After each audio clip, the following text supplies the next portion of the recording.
တော့ကိုမနီမကနက်ဖြစ်နေလားမနီမကနက်ရှိလားမရှိလား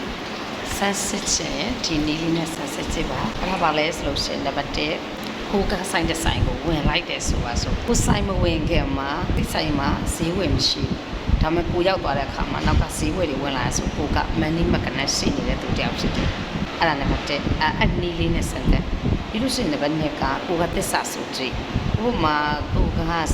ဈေးရောက်နေဆိုကြပါစို့ဈေးရောက်နေဆိုရင်ဒီနေ့ဒီပစ္စည်းလေးပတ်ချင်တယ်ဥပမာနော်ဒါမှမဟုတ်ဒီနေ့2သိန်းဘူးရောင်းချင်တယ်သစ္စာဆိုကြည့်လိုက်ဟိုကကျွန်တော်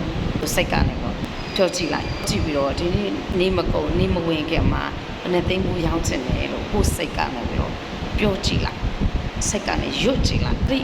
24နာရီအတွင်းမှာနေမကုန်ခင်နေမဝင်ခင်အတွင်းမှာဈေးရောက်ရတယ်ဆိုရင်သင်ဟာမနီမကနက်ရှိနေတဲ့တယောက်ပဲပြီးနောက်တစ်ခုကသင်ဥမာကိုကဒီနေ့ကောင်းတာပြုတ်လုပ်တယ်ဆိုကြပါစို့မကောင်းတာပဲပြုတ်လို့ကောင်းတာပဲပြုတ်လို့ကိုကဘာလုပ်ရမလဲသစ္စာဆိုရမယ်နော်ဥမာကိုဒီနေ့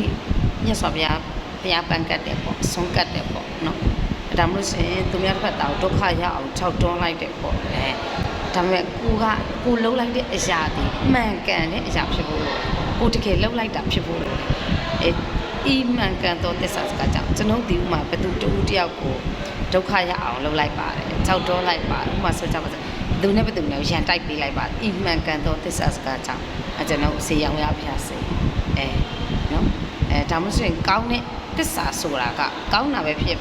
ကောင်းတာပဲသစ္စာဆိုရတယ်နော်သစ္စာဆိုကြည့်ပါဒါမှမဟုတ်ရင်လည်းကျွန်တော်ဒီနေ့အတွက်အဲ့ရထားကိုမျက်နှာတက်တဲ့အချိန်မှာသရဏဂုံ3မှရွတ်ပါတယ်ပေါ့ဒါမှမဟုတ်ရင်ဒီနေ့ကျွန်တော်ဒီလမ်းမှာတောင်းတဲ့သူတွေ့လို့ကိုကြီးခွားကြီးတွေကိုတွေ့လို့နော်စိတ်မနှံ့တဲ့သူတွေ့လို့ကျွန်တော်ပတ်စံဘလောက်လေးလူလိုက်ပါတယ်ပြီးလိုက်ပါတယ်ပေါ့ဒီမှန်အိမှန်ကန်တော့သစ္စာစကားကြောင့်ကိုလေးစီအမုံဘိုးရပါလို့ဤပေါ့ဒါမှမဟုတ်တငယ်ချင်းကိုချီထားတဲ့ပတ်စံရပါလို့ဤပေါ့ဒါမှမဟုတ်ရင်